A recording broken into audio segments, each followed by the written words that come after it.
Bonjour à tous. Aujourd'hui, pendant ma pause déjeuner, je suis allée sur Netflix. J'ai voulu regarder une série.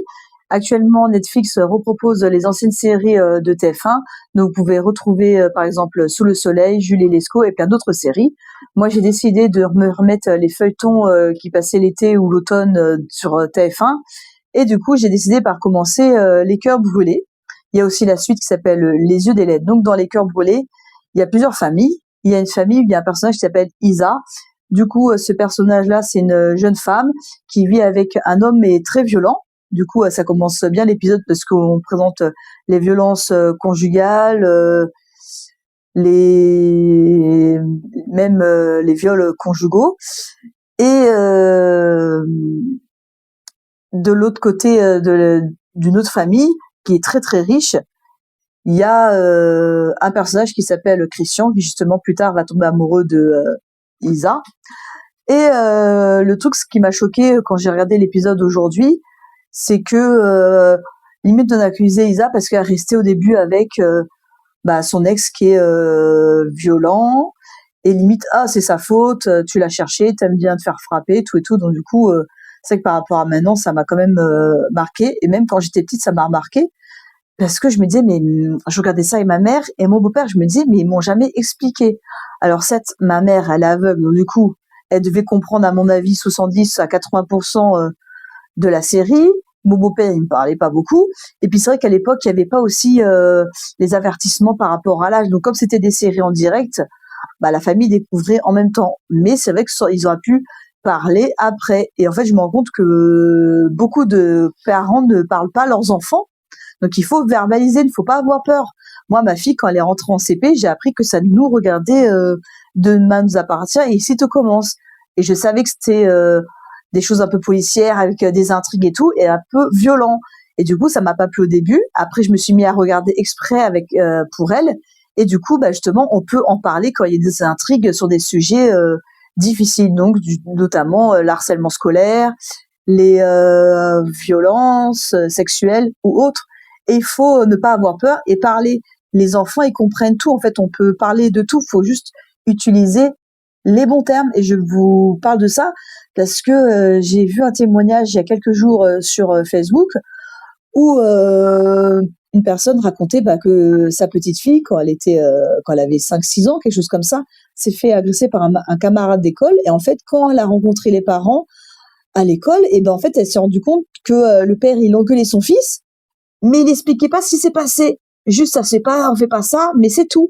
Et la maman, elle a parlé avec l'enfant, avec le petit garçon, et elle a compris qu'en fait, les parents ne parlaient jamais euh, de sexualité, mais pas forcément sexualité comme les adultes imaginent, juste l'anatomie de l'enfant. Parce que moi, je travaille en crèche et on sait très bien que les enfants, vers 2-3 ans, pas tous, mais il y en a beaucoup, des fois, les petits garçons, ils touchent leur zizi, enfin leur pénis, pardon, et les petites filles, leur vulve et tout. On a déjà vu des enfants prendre des oreillers ou de leur doudou, se mettre en plein milieu de la section et faire frotter-frotter. Alors bien sûr, on leur dit non de faire ça dans leur lit ou à la maison, dans leur douche, c'est tout. On dit qu'on comprend que voilà, parce que pour eux, en fait, il y en a rien à voir avec la sexualité active. Pour eux, c'est juste doux comme une caresse. Et j'avais déjà fait une vidéo un peu là-dessus. Du coup, il ne faut pas avoir peur de parler à vos enfants. Donc voilà, et il faut parler tout le temps. Parce qu'une fois, il y a plein de témoignages, les gens, ils étaient horrifiés parce que oui, maintenant, on doit tout dire, demander l'autorisation de changer la couche à l'enfant. Alors, demander l'autorisation, non, parce qu'il ne parle pas à quelques mois, bien sûr, mais il faut juste verbaliser, dire. Dire, par exemple, Pierre, je vais te changer la couche.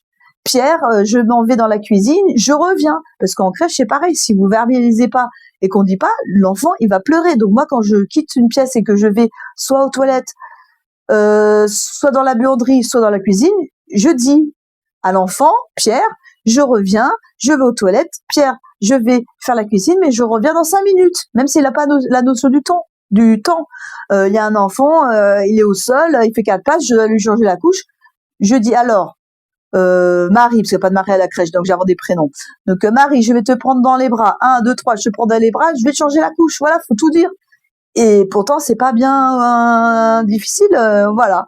Du coup, tout ça, j'ai parlé de la série pour vous expliquer qu'en fait, ça va avec tout le reste. Et moi, c'est vrai que quand j'étais petite, ça m'a quand même marqué que personne ne m'ait parlé de ça et que je restais avec mes questions et que jamais osé parler de cette série parce que forcément, ça m'a traumatisée. Parce qu'en plus, déjà, il y a les violences sexuelles, les violences physiques sur un des personnages.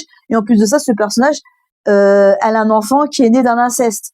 Et c'est vrai que j'aurais aimé qu'on m'explique. Donc moi, je suis fière, ma fille, même si c'est au CP, c'est jeune, de pouvoir lui parler de tout avec les mots d'enfant. Comme quand j'ai fait une vidéo en expliquant comment on fait des bébés, on vous demande pas parler éjaculation, pénétration, non. On dit juste, voilà, la mère et le père, ils s'aiment, ils sont des bisous. Le papa, il met le pénis dans le sexe de maman parce que c'est agréable, ils se font un gros câlin et ça fait un bébé, c'est tout. On vous demande pas de raconter la vie sexuelle, c'est pas YouPorn, hein. Donc voilà. Bah sur ce, je vous laisse méditer. Bonne soirée, à bientôt, au revoir.